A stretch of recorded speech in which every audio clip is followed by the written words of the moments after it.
Good day, ituturo ko sa inyo how to merge PyChainMall account to your PCM wallet. Okay, so start natin. So ngayon, open niyo inyong Pi browser at i-copy paste ang website na ito sa inyong Pi browser. Ayan, ito yung official website ng PyChainMall. At ito, i-merge natin siya dito sa PCM wallet. Makikita nyo sa ating screen, no? Ayan. Kasi kung pupuntahan ninyo itong wallet ninyo dito sa PyChainMall wallet, okay, yan, pag kinilik natin yung wallet, yung withdrawal niyan, kapag pinindot niyo yung withdrawal, hindi kayo makakapag-withdraw ng PyCoin. Kasi dadaling kayo sa website ng PyChainMall Global at makikita ninyo dyan yung Google Play Store, okay, App Store, pwede nyo siya ma-download, and of course APK. So balik tayo dito sa ating account, no, sa PyChainMall website. Dito yan sa Pi browser. Sa Pi browser nyo lang ito ma-open. Ngayon, kapag magsa-sign up kayo sa PCM wallet, okay, kailangan same email. Okay, same email. Kung ano yung ni-registered ninyo dito sa PyChainMall account ninyo, sa Pi browser, ayun din dapat yung email na gagamitin nyo. Pag kinilik ninyo itong bind email, ito makikita ninyo kung ano yung email na ginamit ninyo dito sa PyChainMall account ninyo. So ayan din dapat ang gamitin ninyo kapag magsa-sign up sa PyChainMall wallet para mag-merge ang inyong account.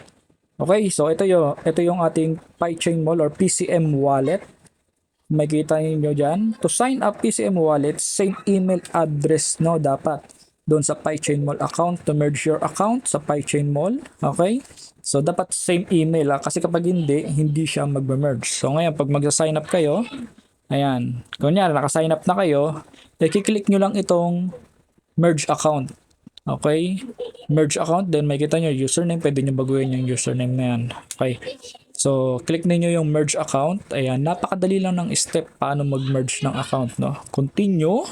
Ayan, pagka-continue ninyo, ito yung lalabas. Makikita nyo yan. Okay, so i-merge ninyo ang inyong account from PyChainMall account doon sa Pi browser papunta dito sa PCM wallet. So, napakadali lang yan. Okay, so pag kinilik ninyo yung merge, ayan, nasa ilalim yung merge, no? Kapag kinilik ninyo yan, automatic, mag-merge na ang inyong account. So, magsisynchronize na inyong account simula doon sa PyChainMall account to dito sa PCM wallet ninyo. Ayan. So, successful na yung ating merging. Okay. So, makikita nyo, lumabas na yung ating points. Yung points na to, galing to doon sa PyChainMall account natin sa Pi browser. Ayan. So, ngayon, kung gusto nyo mag-invite, pwede kayo mag-invite. So, kung gusto nyo mag-registered, pwede niyo i-copy itong invitation link. Ayan. And of course, pwede kayo mag-mina. Ayan. Makapag-mina kayo dito ng PCM coin. Okay? Token. So, daily, 24 hours din niya para ma-open nyo. Every 24 hours, mag-mina kayo. Katulad lang sa Pi Network. Okay? So, ito naman yung ating PCM wallet. Okay? Dito makikita yung received token. Ayan. So, pag kinilik nyo naman yung nasa baba, okay, yung nandito sa baba, ayun yung wallet address niyo. Ito yung sa baba, yan. Ito naman yung ating PCM testnet. Okay, testnet lang yan. Hindi yan yung real PCM token. So, ibig sabihin testnet, testing lang. Okay, dyan lang yung testing ng mga coin. Kanya gusto mag-send, mag-try lang sa ibang PCM token wallet.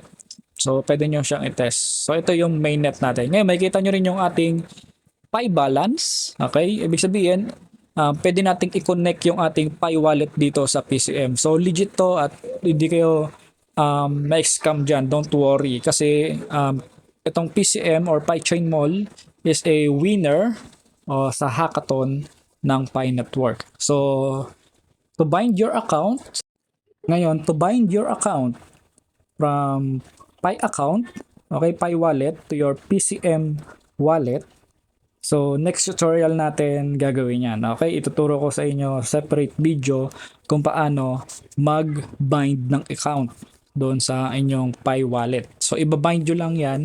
Makikita nyo lang yung balance ninyo. Ibig sabihin, yung balance lang na available sa PyChainMall ninyo. Hindi yung available ng Pi wallet ninyo. Okay, tandaan nyo na. Ito kasi parang connected lang siya. Okay, connected lang. So, next tutorial natin ituturo yan. Okay.